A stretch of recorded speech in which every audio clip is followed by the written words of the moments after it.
Au Bénin, plusieurs milliers d'enfants sont hors du système éducatif formel. Pour y remédier, la coopération suisse a mis en place en 2011 le PAFE, le programme d'appui à l'éducation et à la formation des enfants exclus du système éducatif. Son exécution a été mandatée au consortium Helvetas et Solidar Suisse. Son objectif est clair. C'est un programme de récupération des enfants hors école au Bénin, c'est-à-dire les enfants qui ne sont jamais allés à l'école ou qui sont sortis précocement pour une raison ou une autre. Ce sont des centres bilingues et ces centres bilingues récupèrent les enfants, leur donnent une scolarisation accélérée. L'essentiel du programme, c'est le primaire, mais condensé en 4 ans avec une stratégie de mise en œuvre qui parle des langues nationales et permet à l'enfant de passer le certificat d'études primaires pour rattraper ce qu'il a perdu. Le PAFE est un programme d'une durée de 15 ans ouvert aux enfants de 9 à 15 ans qui a connu 3 phases dans son déploiement. La 3e phase, débutée en août 2021, est mise en œuvre dans les 27 communes des départements du Borgou, de la Liborie, de la Takora et de la Donga, avec des modalités et stratégies variées. La première phase était celle d'expérimentation de l'alternative Barca. Le mandataire Helvetas a conduit cette phase avec succès. Ce succès a permis, au cours de la seconde phase, d'institutionnaliser les approches développées et de procéder à l'extension géographique à la Liborie parce que la première phase avait couvert le département du Borgou. La 3e phase, qui est celle qui est en cours actuellement et qui se termine à juillet 2025, est celle de la mise à l'échelle et de la poursuite de l'institutionnalisation. À cet effet, le ministère des Enseignements maternels et primaires a été accompagné par le mandataire pour une mise en œuvre directe du programme sans l'intervention du mandataire, l'intervention directe du mandataire. Si le mandataire Helvetas garde le pilotage dans le Borgou et la Liborie avec une stratégie de retrait progressif, le MOP, le ministère des Enseignements maternels et primaires, quant à lui, assure directement la gestion des centres Barca et le pilotage du programme dans la Takora et la Donga avec l'appui technique de Helvetas. Au niveau de la 3e phase, l'État même met en œuvre le PAFE dans la Takora et la Donga et sur ce que Helvetas fait dans le Borgou et à la Liborie. C'est une très bonne coopération entre Helvetas et le ministère des Enseignements maternels et primaires. Et c'est ce qui a fait que nous avons obtenu un tel résultat. Je tiens très sincèrement à remercier tout ce qui est fait et l'accompagnement dont bénéficie le ministère, surtout pour cette 3e phase. Les 3 résultats attendus de cette 3e phase se déclinent comme suit. Le développement d'une éducation alternative bilingue de qualité, inclusive et durable pour les enfants exclus du système éducatif formel. La participation et l'adhésion des acteurs décentralisés dans la mise en œuvre des activités. La mobilisation des décideurs autour de l'ancrage institutionnel des alternatives éducatives au Bénin. De ces résultats attendus, plusieurs acquis sont à mettre à l'actif du PAFE. Pour le résultat attendu 1, on note entre autres 21 816 apprenants impactés, 244 centres d'éducation alternative Barca créés, 375 animateurs et animatrices renforcés, des documents pédagogiques développés dans 7 langues nationales, un taux de réussite de 86,35%, dont 86,03% pour les filles et 86,80% pour les garçons, contre un taux national de 89,67% au CEP 2024. Grâce au PAFE, plusieurs enfants ont vu leur vie transformée, comme Maïmassé Amadou, né au village de Gouré-Sonan, dans le campus de Kossou, situé à 4 km du centre-ville de la commune de Bembereke. Je suis restée au centre Barca pour avoir mon CEP. Maintenant, j'ai fait 4 ans au centre Barca. Je sais à écrire, à lire et compter un peu.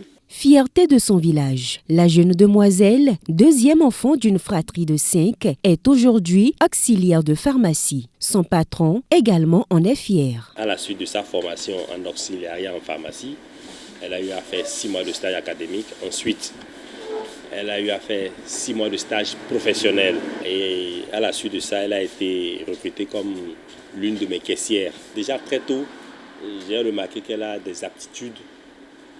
Elle était beaucoup plus éveillée que la plupart de ses collègues.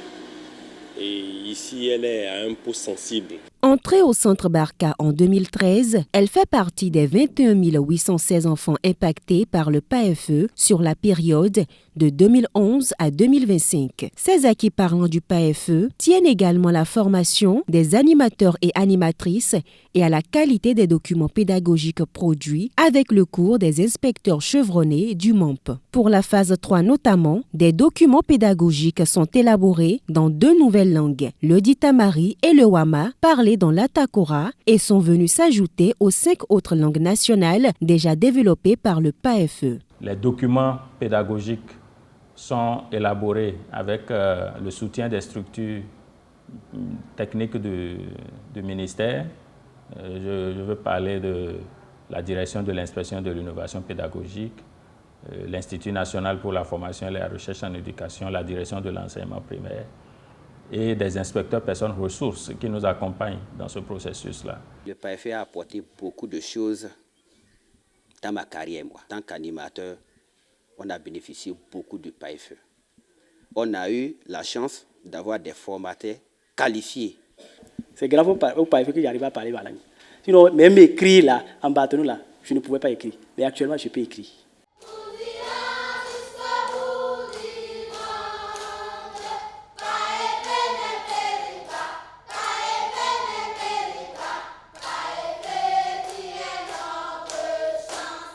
Les acquis du résultat attendu 2 mettent en relief la contribution des communes et des communautés. Dans les communes de Gogounou, Niki, Kalale, Ndali et Tchaourou, plusieurs salles de classe ont été construites par les conseils communaux et équipées dans certains cas. Les communautés ont apporté des vivres pour soutenir la cantine autogérée. À Béroubois, ici, la cantine fonctionne les 9 mois de l'année scolaire. Chaque parent donne une bassine de maïs par enfant. C'est un programme intégré, c'est un programme de la communauté. Tout se fait au niveau de la base. Avant l'ouverture d'un centre Barka, les communautés désireux d'avoir les centres Barka et les communes dans lesquelles ces communautés-là sont implantées d'office déjà sont impliquées dès le souhait d'avoir les centres Barka. Arrivé à un certain niveau, la mairie a vu qu'il fallait quand même que nous apportons des touches à cela. La touche, c'est quoi? Que nous soyons des superviseurs, des gens qui passent de temps à autre, qui contrôlent ce qui se fait. Parce qu'il s'agit de l'éducation, il s'agit des hommes que l'on est en train de vouloir, en quelque sorte, reformater. Quand le programme PAFE est venu dans la commune de Gogounou, c'était au niveau de la 3e mandature.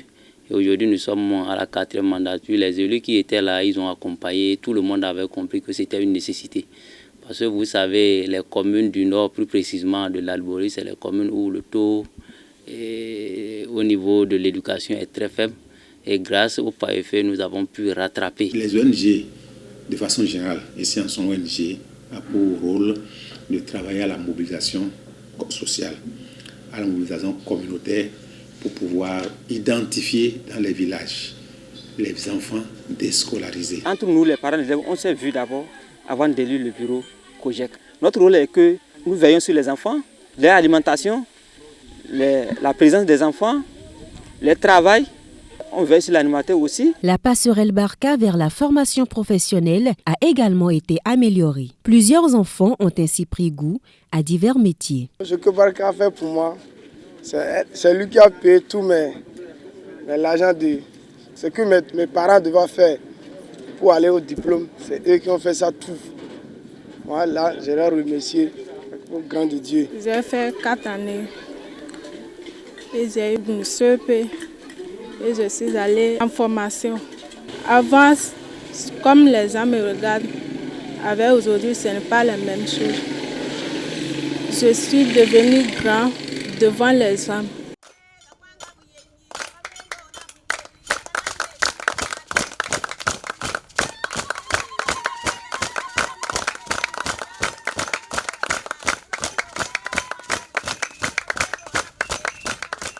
Le résultat attendu 3 a organisé, entre autres acquis, la préparation d'une réponse à l'urgence au niveau des centres Barka avec le retrait définitif de la coopération suisse. Le MOMP s'attelle donc pour assurer un relais qualitatif avec une méthodologie bien élaborée. Nous sommes dans les négociations, disons le plaidoyer, pour que ce document soit politiquement validé.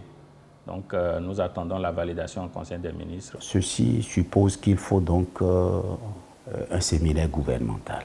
Et c'est ça qui se prépare. Après le séminaire gouvernemental, le comité interministériel pourra se prononcer sur le document avant le Conseil des ministres.